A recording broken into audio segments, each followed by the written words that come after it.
પ્રક્રિયામાં આગળ અભ્યાસ કરીશું.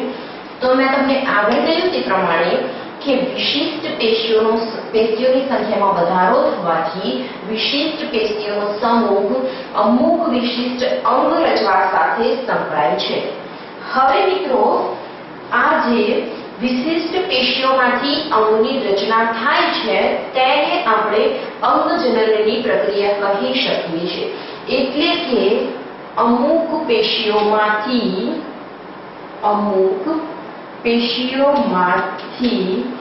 અંગની રચના રચવાની ઘટનાને અંગજનન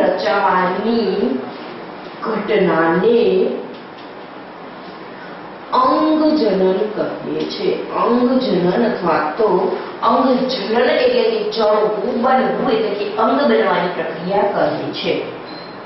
હવે મિત્રો આપણે આગળ જોઈશું કે અંગોની સંખ્યામાં પણ વધારો થવાથી વિશિષ્ટ અંગો ભેગા મળીને એક અંગતંત્રની રચના કરે છે. અંગોની સંખ્યામાં વધારો થવાથી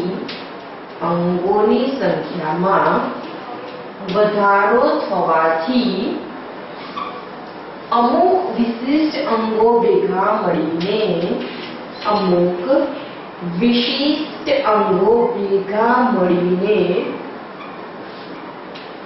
અંગતંત્રની રચના કરે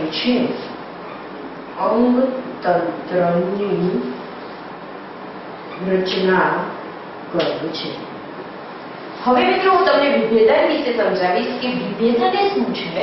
તો સૌપ્રથમ આપણે જોઈએ કે કોષોનો જે સમૂહ હતો તે ભેગો થઈને આપણે પેશી બનાવી, મતલબ કે તે વિભેદન પામ્યા વિશિષ્ટ કાર્ય કરવા માટે અથવા તો વિશિષ્ટ કાર્યને અનુલક્ષીને. ત્યારબાદ જે પેશીઓનો સમૂહ હતો તે પેશીઓનો સમૂહ જ નથી રહ્યો, પરંતુ તે ભેગો થઈને તેમાંથી અંગની રચના થાય છે, મતલબ કે તે અંગમાં વિભેદન પામે છે. તો મિત્રો, આ જે વિશિષ્ટ કોષમાંથી અંગ અથવા તો અંગતંત્ર બનવાની જે પ્રક્રિયા છે તે વિભેદનની પ્રક્રિયા દ્વારા થાય છે તેવું આપણે કહી શકીએ છીએ. કારણ કે અંગોનું વિભેદન થાય છે, એકમાંથી બીજામાં ટ્રાન્સફર થાય છે. પેલા કોષો હતા તે વિભેદન પામીને પેશી બનાવે છે, અને પેશી વિભેદન પામીને અંગ બનાવે છે, અને અંગો વિભેદન એટલે કે અલગીકરણ પામીને અંગતંત્ર બનાવે છે. તો મિત્રો આપણે કહી શકીએ કે કોષોથી અંગતંત્ર બનવા સુધીની રચના વિભેદનની પ્રક્રિયાથી થાય છે. કોષોથી અંગતંત્ર બનવા સુધીની ઘટના અંગતંત્ર અથવા તો બનવા સુધીની ક્રિયા વિભેદનની પ્રક્રિયા દ્વારા થાય છે. હવે મિત્રો આપણે પણ કહી શકીએ કે વિભેદન એ સજીવ શરીરનું એક અગત્યનું લક્ષણ છે. વિભેદન એ સજીવનું એક અગત્યનું લક્ષણ છે.